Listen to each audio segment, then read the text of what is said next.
샬롬 할렐루야. 히브리서 11장 1절에서 3절입니다.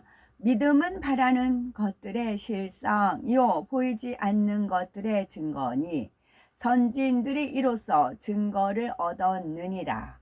믿음으로 모든 세계가 하나님의 말씀으로 지어진 줄을 우리가 아나니 보이는 것은 나타난 것으로 말미암아 된 것이 아니니라. 아멘. 야고보서 2장 26절입니다. 영혼 없는 몸이 죽은 것 같이 행함이 없는 믿음은 죽은 것이니라. 아멘. 제목은 육적인 믿음과 영적인 믿음입니다.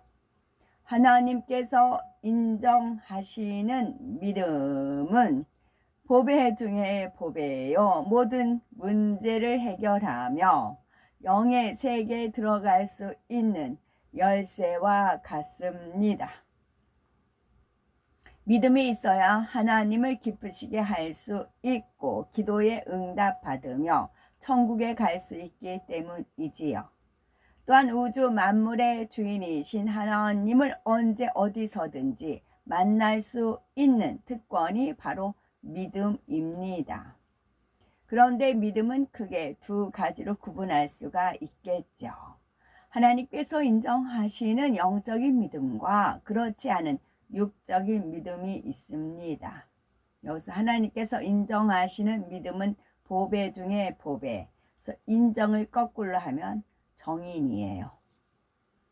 사랑하는 사람 정인이다. 옛날에 그런 사극 같은 데 보면 정인이다 라는 표현이 참 정겹고 참 따뜻했는데 인정이 거꾸로 하면 정인. 정든 사람. 육적인 믿음은 눈으로 보아 확인되고 내가 아는 상식이나 지식과 일치될 때 믿는 믿음이지요. 그래서 지식적인 믿음, 이성적인 믿음이라고 합니다. 이런 믿음은 유에서 유의 창조, 즉 있는 재료를 가지고 뭔가를 만들어 내는 것을 믿는 믿음이므로 누구나 소유할 수가 있지요. 사람은 태어나 성장하면서 뇌의 기억 장치에 여러 지식을 입력합니다. 가정, 학교, 직장 등 주변 환경을 통해 보고 들은 지식을 기억해 두었다가 필요할 때 사용하지요. 이처럼 입력된 지식 중에는 진리가 아닌 비진리가 많습니다. 한때 진리라고 알려졌던 것이 세월이 지나면서 옳지 않다고 밝혀지는 경우가 많지요.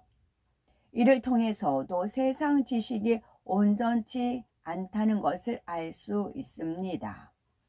반면에 진리인 하나님의 말씀은 영원토록 변함이 없습니다. 대부분의 사람은 진리를 알지 못하기 때문에 비진리가 진리인 줄 알고 배우며 살아가지요. 그래서 진화론을 비롯해 유에서 유의 창조만 배워온 사람은 아무것도 없는 무의 상태에서 유를 창조할 수 있다는 것을 믿지 못합니다. 눈에 보이지 않는 하나님께서 천지 만물을 말씀으로 창조하셨다는 사실이 믿어지지 않는 것이지요.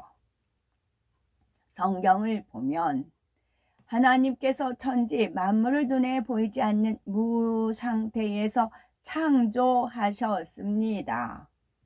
하나님의 아들이신 예수님께서는 소경에 눈을 뜨게 하고 앉은뱅이를 일어나 걷고 뛰게 하셨죠. 심지어 죽은 지 이미 나흘이나 되어 썩어 냄새가 나는 나사로도 살리셨습니다. 육적인 믿음을 지닌 사람은 무에서 유의 창조가 믿어지지 않으니 이러한 말씀을 들어도 믿으려 하지 않습니다. 비록 주님을 영접했다 해도 자신이 옳다 생각하는 의와 하나님의 말씀이 상반되면 마음에 갈등이 생기지요. 예를 들어서 본인은 원수를 갚아야 의롭다고 생각하는데 하나님께서는 원수까지라도 사랑하라. 누구든지 네 오른편 뺨을 치거든 왼편도 돌려대라 라고 말씀하시니 갈등이 생기고 온전히 하나님의 말씀대로 행하지 못하는 것입니다. 이런 사람은 믿습니다 고백해도 기도의 응답을 받을 수 없지요. 야고보서 2장 26절에 영혼 없는 몸이 죽은 것 같이 행함이 없는 믿음은 죽은 것이니라 말씀한 대로 하나님께서 믿음으로 인정하지 않으시기 때문입니다. 하나님께서 믿음으로 인정하지 않으시기 때문입니다. 하나님께서 인정하지 않는다고요. 그러면 꽝이라고요. 하나님께서 오케이 인정하면 옳은 것이고요. 하나님 기준입니다. 따라서 육적인 믿음은 행함이 없는 죽은 믿음이요 결코 구원도 받을 수 없는 것이겠죠. 육적인 믿음과 달리 영적인 믿음은 무에서 유의 창조를 믿는 믿음입니다. 눈에 보이지 않고 나의 생각과 지식에 맞지 않아도 하나님의 모든 말씀을 믿는 믿음이지요. 또한 하나님께서 하라 지키라 하지 말라 버리라 하신 말씀대로 순종하는 믿음입니다. 영적인 믿음을 가진 사람은 하나님께서 천지 만물을 무상태에서 말씀으로 창조하셨다는 것을 믿습니다. 눈에 보이지 않지만 창조주 하나님께서 살아계셔서 인류의 생사화복과 세계 역사를 주관하신다는 것을 의심하지 않습니다. 또한 2000여 년 전에 이 땅에 오신 하나님의 아들 예수님께서 십자가에 죽으시고 3일 만에 부활하셨으며 다시 우리를 데리러 오신다는 것을 믿고 기다립니다. 이런 믿음을 가진 사람은 범사에 하나님을 인정하고 의뢰하기 때문에 어떤 문제도 해결받고 응답을 받습니다. 그래서 마가복음 9장 23절에 할 수 있거들이 무슨 말이냐 믿는 자에게는 능치 못할 일이 없느니라 말씀한 것이지요. 그런데 영적인 믿음은 자기가 원한다고 가질 수 있는 것이 아닙니다. 로마서 12장 3절에 오직 하나님께서 각 사람에게 나누어 주신 믿음의 분량대로 지혜롭게 생각하라 말씀한 대로 하나님께서 각 사람에게 나누어 주신 분량만큼 가질 수 있지요. 만일 하나님께서 주시지 않아도 스스로 영적인 믿음을 가질 수 있다면 이 세상에 응답과 축복을 받지 못할 사람이 없을 것입니다. 주여 대통령이 되게 해 주옵소서 하면 대통령이 될 것이고 미운 사람이 있으면 주여 징계해 주옵소서 하며 그대로 될 것이니 세상이 얼마나 혼란스러워지겠습니까? 따라서 사랑과 공의의 하나님께서는 아무에게나 영적인 믿음을 주시지 않습니다. 어둠을 벗고 빛 가운데 행할 때 위로부터 믿어지는 영적인 믿음을 주시지요. 이처럼 영적인 믿음은 행함이 따르고 반드시 응답을 받아 하나님께 영광 돌리기 때문에 행함 있는 믿음, 산 믿음이라고 합니다. 히브리서 11장 6절에 믿음이 없이는 기쁘시게 못하나니 하나님께 나아가는 자는 반드시 그가 계신 것과 또한 그가 자기를 찾는 자들에게 상 주시는 이심을 믿어야 할지니라 말씀하고 있습니다. 하나님께서 원하시는 영적인 믿음을 소유하려면 반드시 하나님이 계신 것과 하나님을 찾는 사람에게 상 주시는 이심을 믿어야 하지요. 또한 계명들을 지켜 행하며 신속히 자신을 진리로 변화시켜야 합니다. 그런데 세상에서 입력된 비진리의 지식은 영적인 믿음을 갖는 데에 큰 방해 요소가 됩니다. 육신의 생각을 동원케 하고 의심하게 하므로 비진리의 지식을 뽑아 버리지 않으면 육적인 믿음을 영적인 믿음으로 변화시킬 수 없습니다. 그래서 하나님의 말씀을 열심히 보고 들으며 불같이 기도함으로 마음 안에 있는 비진리를 빼내고 진리로 채워야 지요. 로마서 10장 17절에 그러므로 믿음은 들음에서 나며 들음은 그리스도의 말씀으로 말미암느니라 했으니 먼저는 열심히 하나님의 말씀을 들으며 가르침 받아야 합니다. 하나님의 말씀을 지식으로 담아두지 않으면 진리를 알지 못하니 행할 수 없습니다.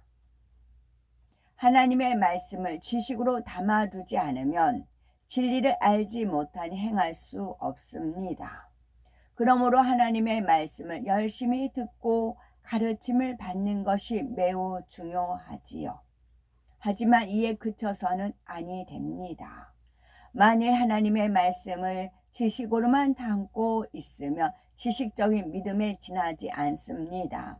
한 걸음 더 나아가 아는 말씀을 행함으로 옮겨야 하지요.